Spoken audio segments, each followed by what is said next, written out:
하나님의 말씀은 마태복음 21장 말씀입니다. 마태복음 21장 28절부터 31절에 있는 말씀입니다. 다 같이 한 목소리로 읽도록 하겠습니다. 시작. 그러나 너희 생각에는 어떠하냐? 어떤 사람에게 두 아들이 있는데 맏아들에게 가서 이르되 오늘 포도원에 가서 일하라 하니 대답하여 이르되 아버지 가병나이다 하고 하지 아니하고 둘째 아들에게 가서 또 가겠으니 말하니 대답하여 이르되 실소이다 하였다가 그의 이웃으로 갔으니 그들 중에 누가 아버지 뜻대로 하였느냐? 그의 둘째 아들입니다. 예수께서 그들에게 이르시되 내가 진실로 너희에게 이르노니 이들이 그와 장녀들이 너희보다 먼저 하나님의 나라에 들어가리라. 아멘. 저희 집이 이사간 지가 2달이 조금 넘었는데요. 조금 이제 거리가 있어가지고 새벽마다 승용차를 이용해서 교회에 옵니다. 처음에 이제 제 아내와 계획한 것은 자전거를 타고 자전거 도로로 이렇게 면목동에서 자양동까지 오자 그랬었는데 제 아내가 이 결정 장애가 좀 있거든요. 뭘 결정을 잘 못 내리는 그런 경향이 있는데 그래서 아주 자전거를 못 사가지고요. 자전거를 타고 교회에 아직 못 오고 있습니다. 당근에서 살려고 하는데 어떤 자전거가 탈만한 것인지 가격은 얼마인지 그걸 가늠하기도 쉽지 않았습니다. 그런데 이 자전거는 웬만하면 자전거 도로에서 타야겠더라고요. 며칠 전 뉴스에서도 이 밤에 자전거 타고 가던 두 분이 그만 교통사고를 당해가지고 목숨을 잃었는데요. 그런데 그 자전거를 친 사람이 음주운전을 했다고 하더라고요. 그리고 그 사람들이 쓰러져 있는데도 이 사고 후에 어떤 조치도 취하지 않냐고 뺑소니를 쳐가지고 이렇게 또 뉴스에 나왔는데요. 우리가 그 사람들을 보면 화가 나지 않습니까? 왜 음주운전을 했을까 생각도 하게 되고요. 그리고 사람의 목숨이 위태로운데 어떻게 그렇게 뺑소니를 칠까 이렇게 생각하면 마음이 정말 화가 납니다. 그런데 한번 또 생각해 볼까요? 내가 만약에 그런 사고를 냈다면 과연 나는 그때 어떻게 행동할까? 그런 생각을 한번 해봤으면 좋겠어요. 그때 우리 마음이 굉장히 두렵지 않겠습니까? 단 1초 동안에 많은 생각을 하게 될 것입니다. 마음이 막 복잡해지겠죠. 이거 사고를 냈는데 어떻게 해야 되나? 이런 생각 때문에 그 순간에, 짧은 순간에 우리는 결정을 하게 되겠죠. 어떤 사람은 경찰에 신고를 하는 사람이 있을 수도 있고 어떤 사람은 너무 무서워서 자기도 모르게 그 자리를 도망치는 사람이 있을 수 있습니다. 그때 우리는 뭡니까? 소위 갈등을 하게 됩니다. 갈등을 하게 되는 것이죠. 어떻게 해야 되나 하는 순간적인 판단을 해야 하는 것입니다. 오늘 말씀도 예수님께서 이 갈등에 대해서 사실 말씀하고 계십니다.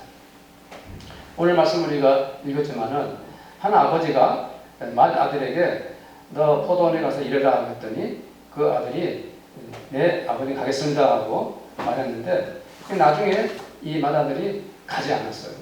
둘째 아들은 아버지 야 나 포도원 가서 일해 했더니 네 가겠습니다 하지 않고 싫어요 안 갈 거예요 하고 거역을 했어요. 그런데 나중에 이 둘째 아들은 어떻게 했습니까? 후회하고 뉘우치고 갔다고 했거든요.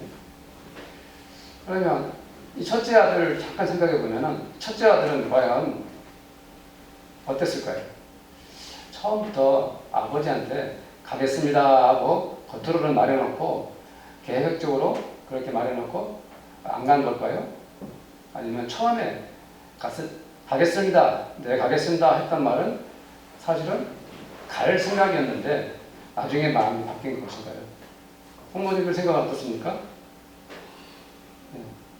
오늘 예수님께서 말씀을, 이 비유의 말씀을 하신 거거든요.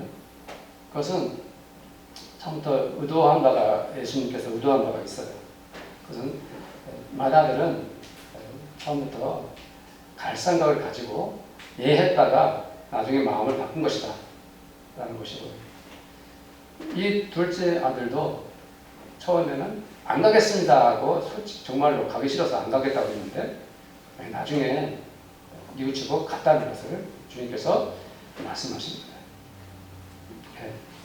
그러면 생각해 보면은 이 마다들이 가겠습니다 하고 순종했다가 왜 거역을 했을까요? 마다들이 왜 그랬을 것 같습니까?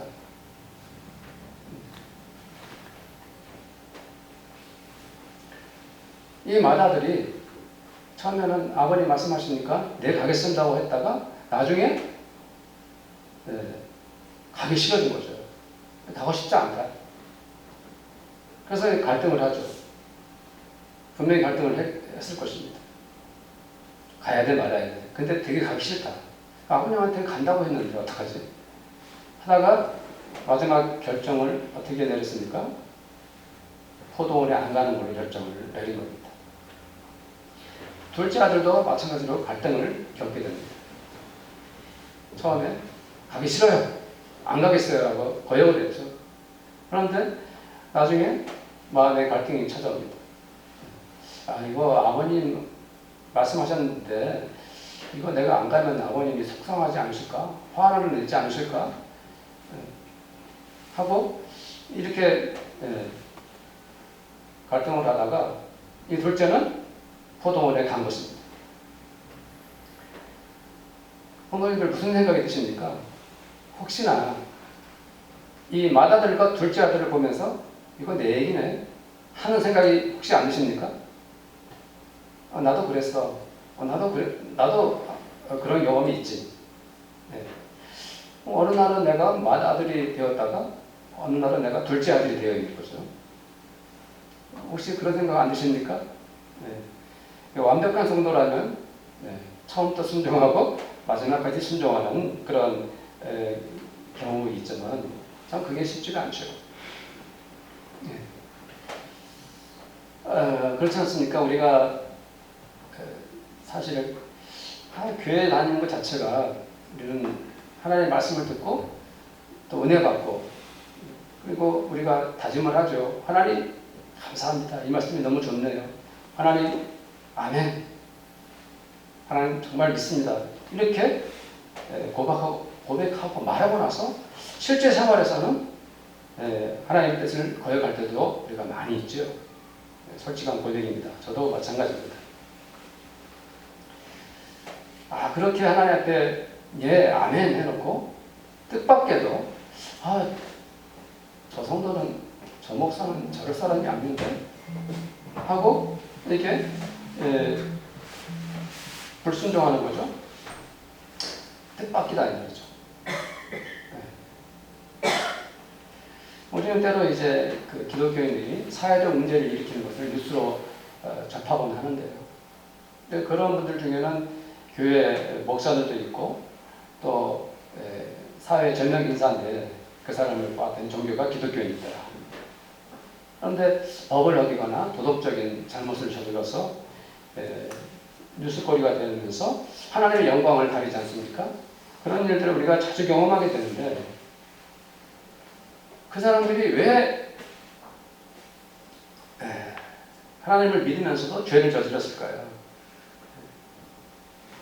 그분들이 믿음이 없었을까요? 아니죠. 그분들이 하나님의 말씀을 몰랐을까요? 심지어 그들은 아멘 순종하겠습니다 라고 고백했을 거예요. 신앙이 그거 아닙니까? 믿음이 그거 아닙니까? 하나님의 말씀을 듣고 아멘 하는 게 우리의 신앙 아니에요. 그런데 그분들이 그 순종했던 마음이 온데간데 없고 하나님을 거역하는 자가 어느 날 되어 있는 거예요. 범법자가 되어 있는 거예요. 왜 이런 일들이 일어납니까? 사회 뉴스거리가 아니더라도 나도 우리들도 그런 경험을 자주 하지 않습니까? 처음에는 아멘, 주여 믿습니다 해놓고 나중에 하나님 앞에 불순종하는 그러한 행동들을 자주 우리들이 하곤 합니다. 예수님께서 오늘 이 말씀을 하실 때 바로 그 시대에, 예수님 당대 시대에 유대인들을 주목해서 이 마다들을 비유로 말씀하신 거예요. 유대인들이 너희들이 그런 존재들이다. 유대인들이 어떤 사람들입니까? 하나님께 선택받은 선민 아닙니까? 하나님으로부터 종교적 특권을 누리고 있던 사람들이에요. 그렇죠?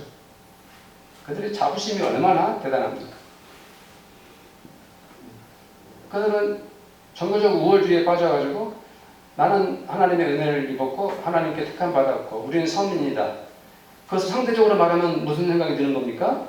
이방인들을 향해서는 뭡니까? 하나님께 버림받은 자들, 하나님께 택함 받지 못한 자들. 그래서 이방인들을 향해서 깔보고 무시하는 그런 종교적 우월주의에 빠져 있었던 것이죠, 유대인들이. 그러니까 그들은 우리는 하나님을 거룩한 제사장들이다. 신앙적 교만에 차 있었던 것이죠. 그렇지만 그들의 실상을 들여다보면 주님의 눈으로 봤을 때 종교적인 그러한 겉모습은 오랫동안 그 하나님의 택한 백성으로서 살아왔지만 그 실상 속을 들여다보면은 하나님 앞에 불순종하는 자들. 종교적 교만함이 하늘을 찔렀지만 그들의 실생활을 보면은 매우 세속적이고 인간적인 그런 밑바닥 인생을 살아가고 있는 것이죠. 그 주님이 바로 그런 의미로서 말씀하신 거예요. 유대인들을 향해서 예수님께서 크게 책망을 하고 계십니다. 그러나 주님께서는 그 말씀을 우리에게도 말씀하고 계신 거예요. 저에게도 말씀하고 계실 거예요. 내가 입술로 아멘하고 했던 그 고백이 중요한 것이 아니라 주님 제가 말씀대로 살겠습니다 라고 다짐했던 것이 중요한 것이 아니라 내가 믿음이 좋고 신앙이 깊다고 하는 것이 그것만으로 충분한 것이 아니라 더 중요한 것이 있다. 정작 더 중요한 것이 있다. 그것도 귀중하지만 더 중요한 것이 무엇이냐. 그렇게 고백하고 말한 후에, 다짐한 후에 과연 내가 하나님의 말씀에 그대로 순종을 했느냐. 그것이 더 중요하다고 주님 우리에게 말씀하고 계십니다.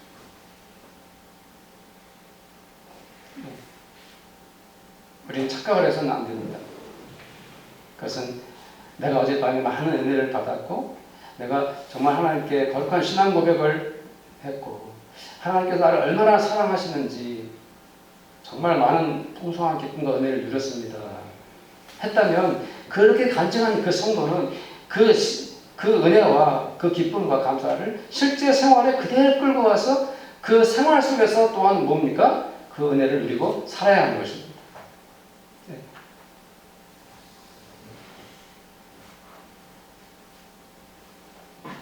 주의 말씀에 순종하고 그 말씀대로 살아가는 것, 그것이 뒤따라와야 합니다. 마가복음 8장 38절에 주님 이렇게 말씀하셨어요. 누구든지 이 음란하고 죄 많은 세대에서 나와 내 말을 부끄러워하면 인자도 아버지의 영광으로 거룩한 천사들과 함께 올 때에 그 사람을 부끄러워하리라. 이 말씀의 뜻이 무엇입니까? 우리는 이 음란하고 죄악 많은 세상에서 얼마나 많은 유혹을 받고 살아갑니까? 그렇죠. 눈만 뜨면 죄악의 세상이고 귀만 열면 음란한 땅이 아닙니까? 그렇죠. 영육간에 많은 유혹들이 있습니다. 그런데 이 음란하고 죄악 많은 세상에서 살아온 우리 성도님들을 보면은 정말 대단하다는 생각이 들고 훌륭하다는 생각을 해요. 왜 그렇습니까? 그 많은 유혹과 그 많은 시험들을 헤쳐나가면서 하루하루 살아가고 있는 성도님들 정말 대단하죠. 네. 저는 뭐 수도원 생활하는 목사니까 사실 이런 말할 자격이 없을지도 몰라요. 왜냐하면 맨날 집 갔다 교회 갔다, 집 갔다 교회 갔다 하니까 세상 유혹 받을 것도 없어요. 그 성도님들은 훌륭하고 대단하죠. 아침부터 저녁까지 삶의 현장에서 얼마나 많은 갈등을 겪게 되고 유혹을 받게 되고 그 많은 시험을 겪습니까? 얼마나 고민도 많으시고 얼마나 생각들을 많이 하십니까? 그렇습니다. 우리는 이 많은 죄악된 세상에서 우리가 갈등을 겪고 고민하고 마음이 힘들어하는 거 당연합니다. 그럴 수밖에 없죠. 우리는 또 마음의 욕심이 생기는 것 때문에 죄의 유혹을 느끼는 것 때문에 많은 갈등을 합니다.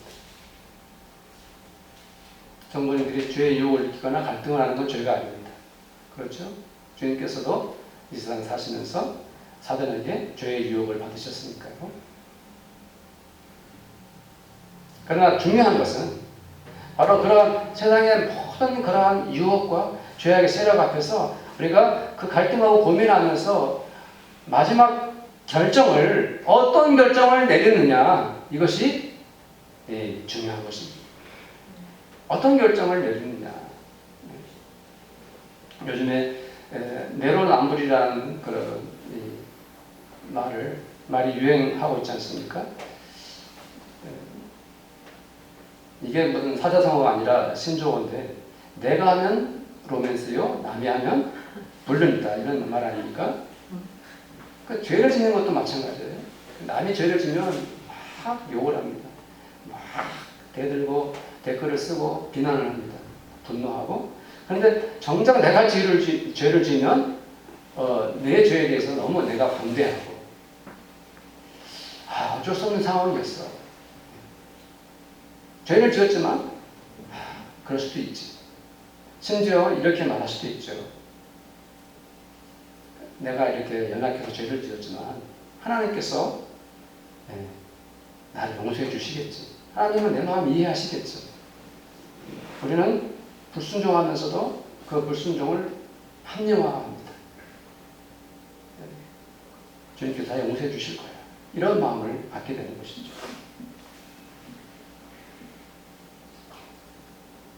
마다들이 겪은 그 일을 우리가 비슷하게 경험하고 있는 것입니다. 교회에 와서는 네, 그렇게 하겠습니다. 아멘, 믿습니다. 하고는 생활 속에 들어가서는 죄를 짓는 우리들의 모습이 있는 것이죠. 그러나 우리는 이 약하고 음란한 세대에서 결코 주를 부끄러워하지 말아야 합니다. 주의 말씀을 부끄러워하지 말아야 합니다. 파도처럼 밀려오는 그 죄의 시험 앞에서도 우리는 주의 말씀대로 순종해야 됩니다. 하나님의 말씀 앞에 순종해야 하는 것입니다. 그 모든 시험과 혼란 앞에서도 그 유혹 앞에서도 성도님들은 말씀을 선택하시고 순종을 선택하시기를 저는 간절히 축복합니다. 마가복음 4장에도 주님께서 마음밭에 관한 비유의 말씀을 하시면서 이런 말씀을 하셨죠. 또 어떤 이는 가시떨기에 뿌려진 자니 이들은 말씀을 듣기는 하되 말씀을 들어요. 듣기는 하되 세상의 염려와 재물의 유혹과 기타 욕심이 들어와 말씀을 막아 결실하지 못하게 되는 자요. 이런 말씀을 했어요. 말씀을 들었는데 안타깝게도 말씀을 막아버려요. 말씀을 차단해버려요. 그래서 결실을 못해요. 뭐 때문에요? 세상의 염려와 재물의 유혹, 기타 욕심.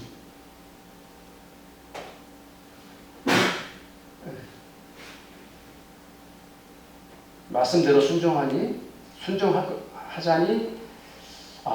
경제적인 피해를 입을 것 같고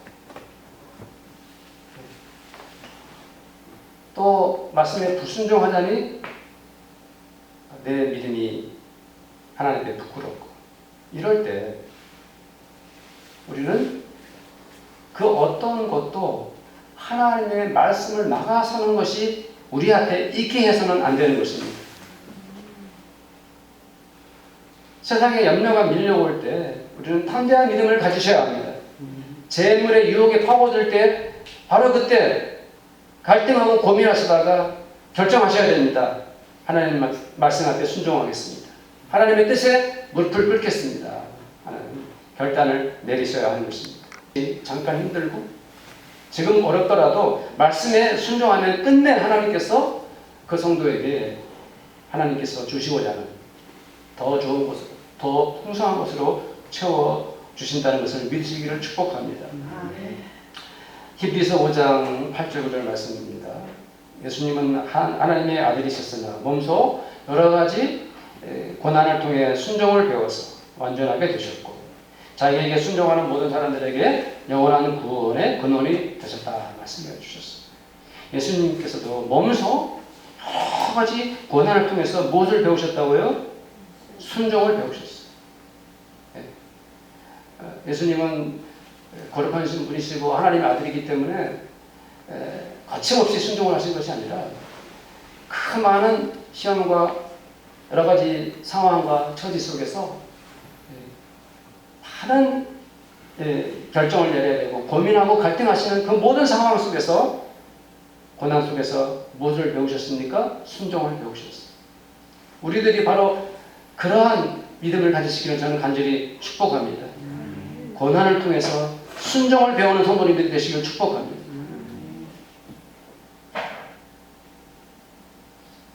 둘째 아들에게 관해서 잠깐 또 말씀을 나누도록 하겠습니다. 저는 생각해 봤을 때 이 둘째 아들이 첫째 아들보다 더 악한 아들처럼 보입니다. 왜 그러냐면은 이 둘째는 그만 처음부터 대놓고 아버지의 말씀을 거역하고 있지 않습니까? 싫습니다. 자식을 키우는 여기 부모님들이 많이 계시는데 아들, 딸들에게 너 이것 좀 해라 했더니 안 해요, 싫어요. 이렇게 눈 부릅뜨고 거역하면 얼마나 마음이 상심이 되고 잘 키워놓았던 이 자식이 버릇없을 때 마음이 얼마나 아프시겠어요.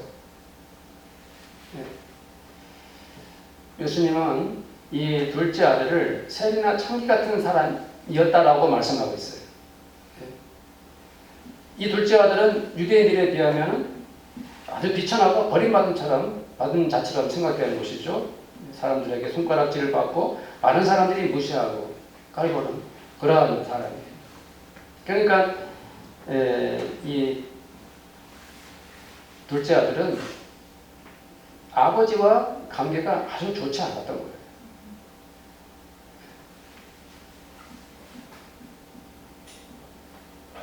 호돌에 가서 일해라 했는데 대놓고 그냥 즉각 싫어요 이렇게 말했거든요.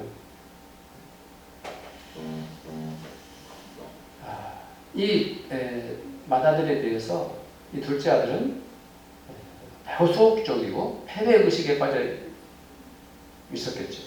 항상 부끄러워하고 수치심이 많은 그러한 아들이었을 것 같습니다.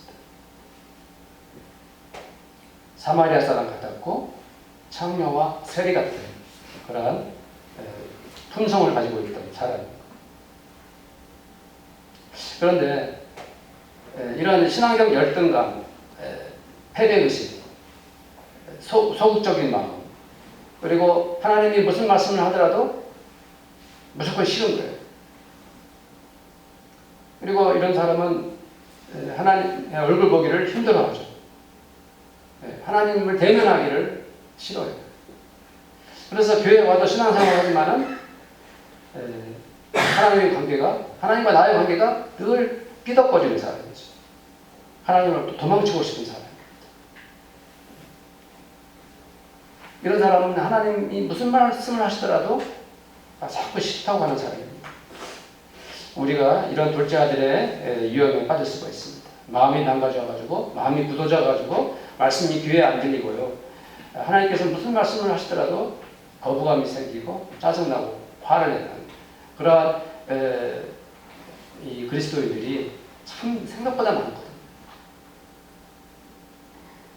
이런 마음이 계속되면 그 사람은 더욱 황폐해질 수밖에 없는 것이죠. 그 순종이 거듭되면 마음의 분노가 치밀어 오르게 되고 하나님과의 관계는 계속 멀어져요.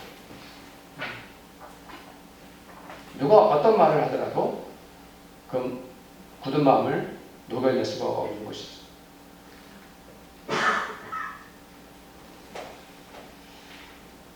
그런데 천만다행입니다. 정말 다행인 것이 이 둘째는 그 후에 뉘우치고 포도원을 가서 일을 했거든요. 정말 다행인 것입니다.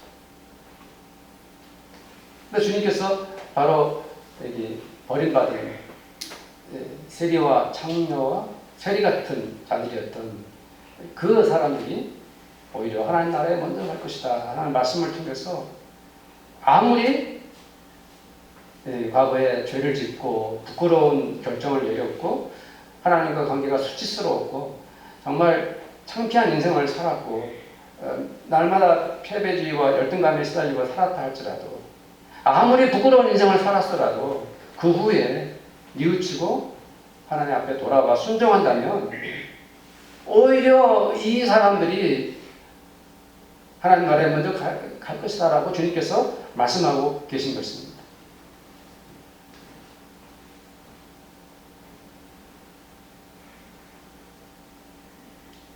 오늘 말씀을 듣는 우리들 중에 하나님과 관계가 너무 힘들고 지쳐있고 하나님께 너무 멀어져 있고 마음이 굳어있고 하나님과 나 사이에서 지속적인 그런 고통이 있는 성도들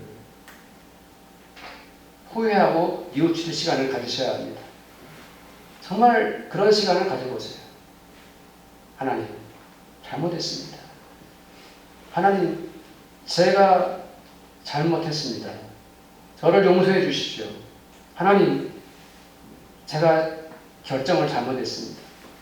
하나님 뉘우칩니다. 하나님 회개합니다. 라고 이런 성도가 계셔야 합니다. 그렇게 우리는 포도원으로 달려가야 합니다. 이사야서 1장 19절에 이런 말씀이 있어요.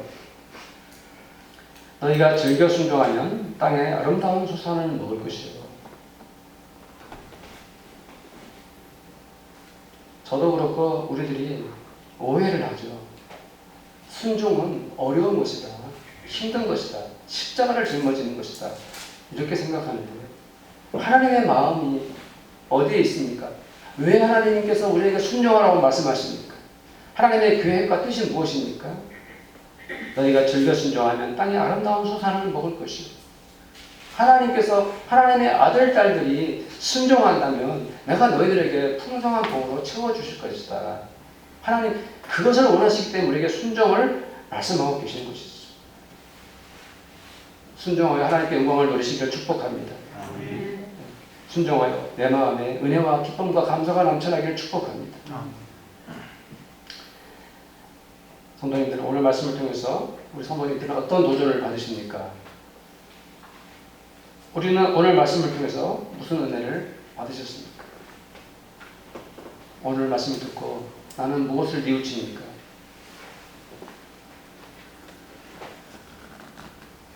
맏아들의 위험과 둘째 아들의 위험을 우리는 늘 겪을 수 있습니다. 지금 함께 기도할 때 주님 앞에 순종하겠습니다. 순종의 은혜를 베푸소서. 주의 말씀 앞에 순종하겠습니다. 주님의 무릎 앞에 순종하겠습니다. 하나님 순종할 수 있는 은혜를 주소서. 이렇게 우리 함께 기도하겠습니다. 하나님 아버지 감사합니다.